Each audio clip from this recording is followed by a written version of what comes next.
This is tutorial question 4 from tutorial 6 on page 20 of the LO2 course notes for engineering dynamics.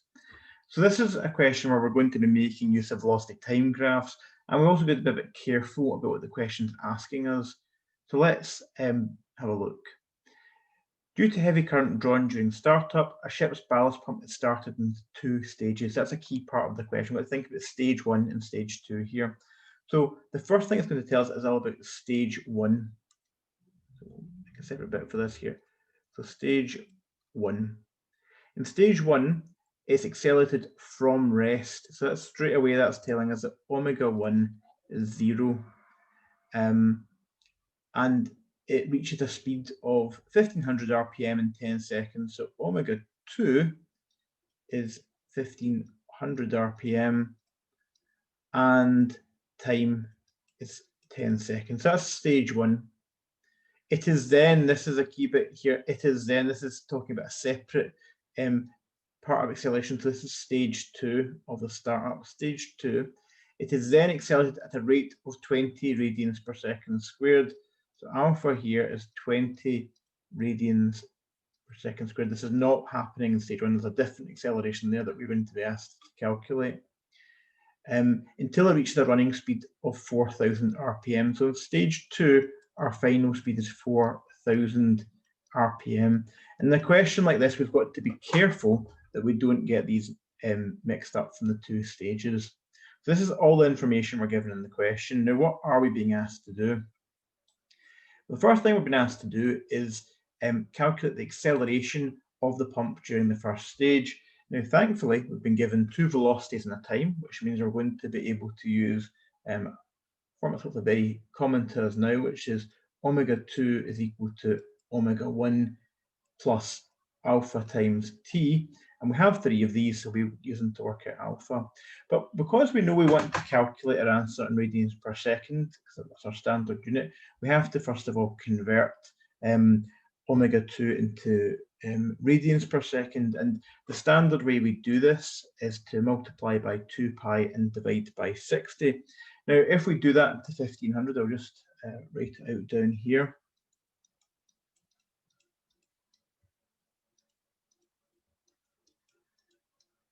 This comes out to 50 pi, and we can leave it like this just now because there's no need for us to write it in any more detail than that just now. 50 times pi radians per second. Later on, we'll need a more precise value for that, but for now, 50 pi radians per second. So put this into our formula. We've got 50 pi. We're starting from rest, so omega 1 is 0. We don't know alpha, but we know the time is 10. So this gives us 10 alpha is equal to 50 pi. Alpha is equal to 5 pi. And we do want an exact answer. So putting 5 times pi into your calculator gives 15.71, if we round to 2 decimal places, radians per second squared. And indeed, that's the answer that we'd expect to get from what it says in the course notes. So great, that's the first part of the question solved correctly. We're now asked to look at the time taken to complete the second stage. And at first glance, we might think, well, we've got an acceleration and we've got a final velocity for stage 2, but we don't have enough information to solve this, but we do. The final velocity from stage 1 is our starting velocity in stage 2. So omega 1 is this value here. It's our omega 2 from stage 1. So what happened in stage 1, we got up to the speed of 1500 RPM, and then the acceleration increased in stage 2.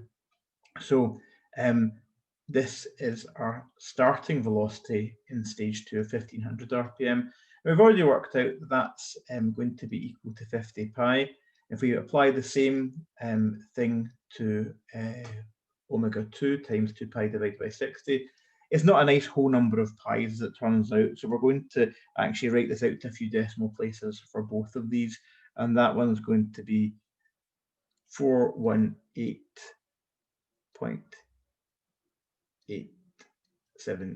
I think I'm just going to move up our first calculation up a little bit. We'll shift you up here. And of course, our units are radians per second. And so let's get, because we're not dealing with all nice whole numbers here, let's get 50 pi as a exact number, or 3 decimal places, 157.080 radians per second. And now we do have enough information to calculate the time taken in this stage, because we have two velocities and we have an acceleration. So we can use the same formula we used for the first part. Omega 2 is equal to omega 1 plus alpha times t. And we've got some of our values here. So we've got 418.879 equal to 157.080 plus alpha, which we know is 20, and t's are unknown.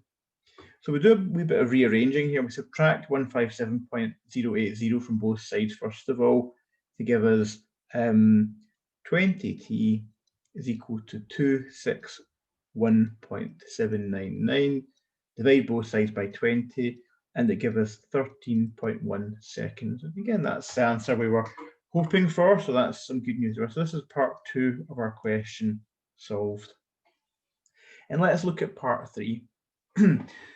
Part 3 says, from a velocity time graph, the number of revolutions a pump, find the number of revolutions the pump makes from being started until it reaches the top speed. So a velocity time graph is going to be where we plot on our vertical y-axis, we're going to plot the velocity, and on our horizontal axis, we're going to plot the time. I'm going to try and do this roughly. I mean, I'm not going to be too precise here, but I'm going to draw a nice couple of straight lines anyway for our axes. So let's have, oh, I might as well use red for this. We've got our vertical axis here for plotting velocity, and we'll flip our ruler around just now. And we'll plot time on the horizontal axis.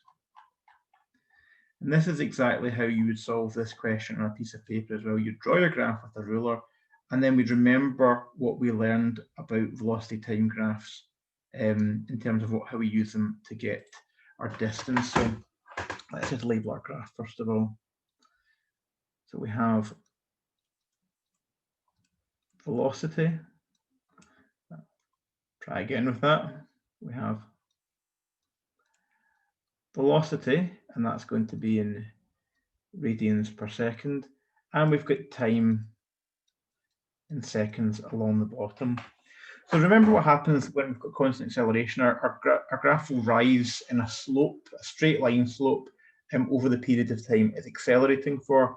So if we call this point here 10 seconds, so in our first 10 seconds, we're going to accelerate to a velocity of 157.080 radians per second. So we'll say that's here. Now, obviously in a proper graph, you're going to draw this so every box is the same. So if I've done 4 boxes along the bottom, each of those is 2.5 seconds. You'd be expected to do something more accurate than this, and maybe I'll do another video on that topic.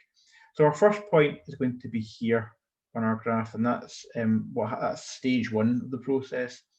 Now in stage 2, we know that that takes 13.1 seconds. So if we go along, well, if this would be about 20, and that one would be 22.5, we'd have something about here would be 23.1. And if we go up, well, if that's 157, I've said that's after 3 boxes, then 418 is going to be something like here. Again, this is all done very roughly, but for the next stage, you'll see that as long as we use the correct values, we're going to get the right answer, 879. So that's, and we need to plot that point as well. So we come up here, come to here, that's the second point on our graph. Now, the last thing to do is to draw a line, because that's what we have. We've got a line of our velocity against time. So I'm going to just see what I can do here to draw this as neatly as possible.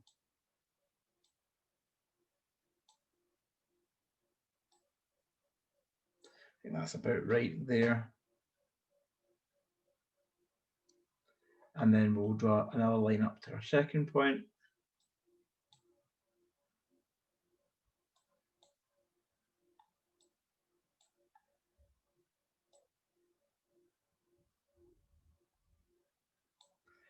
And that's about right there as well. So this is our velocity time graph. And this is good. We've got our graph. That's certainly something we'd get marked for in a question like this. But we're then asked to use the graph to find the number of revolutions. The number of revolutions is the distance we've travelled round in the circle. So in a velocity time graph, that's the area under the graph. So you might think, well, how do you find the area of this slightly odd shape? Well, what we do is we divide it into triangles and rectangles. So do a dotted line there. And I'll bring a dotted line down from the top of the graph as well. And then we'll bring a line across, so we can split this graph into 4 areas where we can work out the area of each section, and from that determine how far we've travelled in radians, which will then convert into revolutions. So I'll just put a line across here. So a bit of basic geometry first of all then. Area of a triangle is a half its base times its height. The area of a rectangle is its length times its breadth. So let's label these areas A1, A2, and A3 and work them out. So A1 is a triangle, so A1 equals a half times breadth times height. Sorry, base times height. The base of this triangle we can see here, well, that's 10, so that's easy enough. And the height of it, well, we've got that from our point, that's 157.080. So the area of this first triangle is 785.4, and that's radians, because remember the area is a measure of the distance in a velocity time graph. So that's good, that's the first part, and that was relatively straightforward because we could read that off the graph. Let's look at area 2. I'll pop up here for this. Area 2 is our rectangle, so that's equal to the breadth times the length. Now the breadth is this bit here, and we can see that the breadth of this is the same as the height of our triangle, so we can put in here 157.080. Now what's the length of this rectangle? Well, the length here is from 10 up to 23.1. So that's going to be the difference between the two. So 23.1 minus 10, which you can probably do in your head and think that's 13.1, but we're not always going to get such nice numbers. So 13.1 or 23.1 minus 10 times 157.080 comes out at 2057.093 radians. And lastly, we have area 3. Well, area 3 is another triangle. It's a half base times height. We know the base here because we just used that same dotted line, horizontal line, for the length of a rectangle. So that's going to be 23.1 minus 10.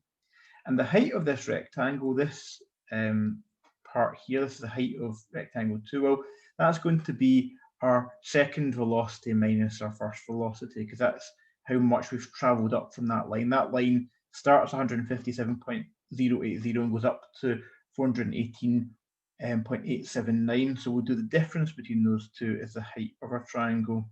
That's 418.879 minus 157.080. And if you prefer, you can work out these heights and bases and length and breadth separately before putting them into your area formula. I've just combined it all here. And putting this into the calculator should come out as 1714.783. Now, to find the total displacement, we add these 3 areas together. So our total area under the graph is equal to 785.4 plus 2057.093 plus 1714.783. And altogether that comes to 455.276 radians. So that's how far we've travelled in our 23.1 seconds in our 2 stages of acceleration. However, that's not the final part of the answer. We're asked the number of revolutions. So we've got 455.276, and our conversion factor for radians into revolutions, well, we want revolutions, we're getting rid of radians. 1 revolution is 2 pi radians, so if we're multiplying by 1 divided by 2 pi is the same as dividing by 2 pi. So we divide this number here, 455.276, divide that by 2 times pi, and we're left with 725.3 revolutions.